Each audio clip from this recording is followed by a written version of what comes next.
Hi dear students, तो जैसा कि हम लोगों ने प्रीवियस सेक्शन में कूलाम्स लॉ के बारे में पढ़ा था, अब उससे रिलेटेड कुछ अच्छे क्वेश्चंस भी देख लेते हैं। तो देखिए, सबसे पहला हमारा क्वेश्चन है define unit of electric charge. अब हमें भी पता है इलेक्ट्रिक चार्ज की यूनिट क्या होती है, 1 कूलाम। बट अगर हमें इसे डिफाइन करना है तो हम कैसे बताएंगे? जाहिर सी बात है, उस पर कितना फोर्स लग रहा है उससे बताएंगे, राइट।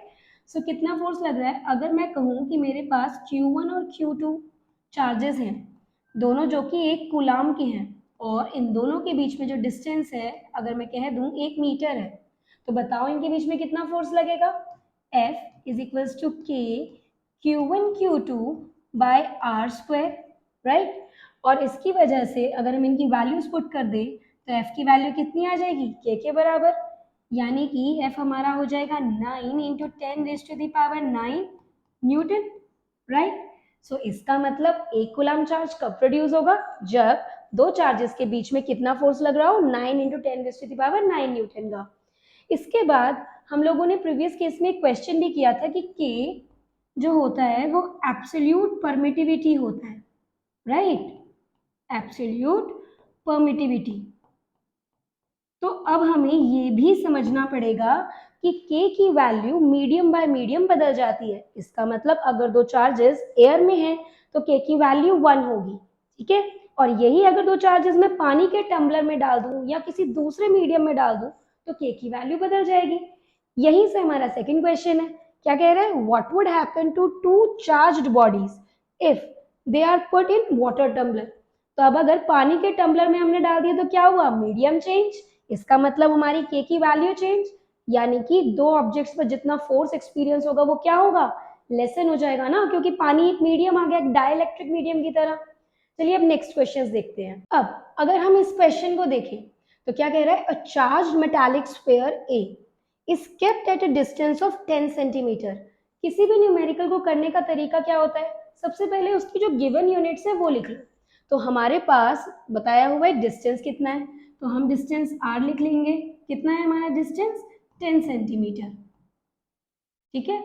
उसके बाद हमें बोला गया है from another sphere B find force of repulsion on A due to B, यानी कि B की वजह से A पर क्या रिपल्शन आया होगा? इसका मतलब दोनों सेम मैग्नीट्यूड वाले चार्जेस हैं। और देखो बाद में उन्होंने दे भी दिया है कि if A and B has the magnitude 2 microcoulomb, same magnitude के चार्जेस हैं, सेम टाइप ऑफ चार्जेस हैं, यानी कि पॉजिटिव, ठीक है। सो यानी कि यहाँ पर हमारे Q1 और Q2 या मैं बोलूँ QA और QB की क्या वैल्यू दे रखी है हमें? 2 माइक्रोकूलम। अब हमें इनके बीच में क्या निकालना है? फोर्स निकालना है। और हमें K की वैल्यू पता है कितनी होती है? 9 इंटू 10⁻⁹ न्यूटन मीटर स्क्वायर पर कूलाम स्क्वायर, राइट। सो अब हम फॉर्मूला लगा देंगे, F is equals to K Q1 Q2 by R square. लेकिन अब यहाँ पर ध्यान देने वाली बात यह है कि फोर्स की एसआई यूनिट क्या होती है? न्यूटन। चार्जेस की एसआई यूनिट कूलाम, और आर डिस्टेंस की एसआई यूनिट मीटर। तो जब यहाँ पर यूनिट्स एसआई यूनिट्स में नहीं है तो सबसे पहले इसे हम कन्वर्ट करेंगे। यही एक रीजन है कि हमारे न्यूमेरिकल्स गलत हो जाते हैं और हमें लगता है कि हमने तो बिल्कुल सही किया है, ऐसा नहीं है। तो पहले हम 10 सेंटीमीटर को चेंज कर लेते हैं। अगर 10 सेंटीमीटर को मीटर में चेंज करूंगी तो ये हो जाएगा 10/100। अगर हम इसे पॉइंट में नहीं भी लिख रहे तो भी कोई बात नहीं, क्योंकि 10/100 है, फाइनल न्यूमेरिकल में डालते टाइम हमारा आंसर सॉल्व हो जाएगा। और 2 माइक्रोकूलम, देखो मैंने बताया था ना, माइक्रोकूलम को कूलम में चेंज करने का क्या तरीका होता है? 2 इंटू 10⁻⁻6 कूलम। यहाँ पर भी वही बात हो जाएगी। अब यही वैल्यूज हम न्यूमेरिकल में डाल देंगे। सो हमारे फोर्स की वैल्यू कितनी हो गई? कि 9 into 10⁻⁹ multiply by 2 into 2 into 10⁻⁻6 into 10⁻⁻6 over R square. कितना है हमारा? 10/100 मल्टीप्लाई बाय 10/100। अब देखो न्यूमेरिकल सॉल्व करते टाइम कंफ्यूजन ये भी होता है कि नंबर्स कितने सारे हैं, 10 टू दी पावर्स कितनी सारी हैं। तो कोशिश ये करनी चाहिए कि 10 टू दी पावर्स को एक तरफ रख लो और नंबर चाहे कितना भी कॉम्प्लिकेट क्यों ना उसे एक तरफ रख लो। तो जब हम यहाँ पर सॉल्व करेंगे f की वैल्यू तो ये हमारी क्या आ जाएगी? 9 टाइम्स 4 इज 36। अगर हम इसके जीरोस को कैंसिल कर दें तो हमारे पास एक ही 100 बचा है, 1/100, ये 100 ऊपर चला जाएगा, इंटू 10⁻⁹ टाइम्स 10⁻⁻6 एंड 10⁻⁻6। जब बेस सेम होते हैं तो पावर्स ऐड, -6 मिलकर क्या बनाएंगे, -12। और ये वाली जो दो जीरोस थी ये भी ऊपर चली जाएंगी, 10⁻², बट ये पॉजिटिव होंगे क्योंकि फ्रैक्शन है, दूसरी तरफ जाएगा तो रेसिप्रोकल हो जाएगा, ठीक है। सो इस तरीके से 10⁻²। अब -12 में से 10⁻11 अगर प्लस हो जाएगा तो क्या बचेगा, ओनली -1, यानी कि 36 इंटू 10⁻⁻1, जिसका फाइनल आंसर होगा 36/10, दैट इज 3.6 न्यूटन।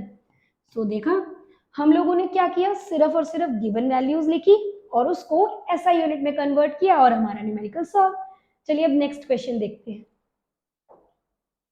अब नेक्स्ट क्वेश्चन भी कुछ ऐसा ही है, जहां पर बोला जा रहा है 2 point charges of 2 microcoulomb and 6 microcoulomb. चलिए ले लेते हैं कि एक Q1 चार्ज है 2 माइक्रोकूलम का और दूसरा Q2 चार्ज है कितने कूलम का, 6 माइक्रोकूलम का। रिपेल ईच अदर, अब रिपेल कर रहे हैं इसका मतलब दोनों पॉजिटिव हैं, जाहिर सी बात है, with a force of 12 Newton, और इन दोनों के बीच में कितना फोर्स एक्ट कर रहा है वो भी हमें दे रखा है 12 Newton. If each is given an additional charge of -4 microcoulomb, इसका मतलब आपने Q1 डैश नया चार्ज जो बनाया उसमें भी क्या दे दिया, एक -4 माइक्रोकूलम का चार्ज ऐड कर दिया, तो 2 + -4 माइक्रोकूलम इज इक्वल टू कितना हो गया, -2 माइक्रोकूलम हो गया। सिमिलरली आपने Q2 डैश में भी एक एडिशनल चार्ज दिया था, तो कितना हो जाएगा, 6 ± 4 माइक्रोकूलम, जिसकी वैल्यू क्या हो गई, 2 माइक्रोकूलम, ठीक है। अब क्या बोल रहे हैं कि जब एक एडिशनल चार्ज -4 माइक्रोकूलम का दे दिया, what will be the new force then.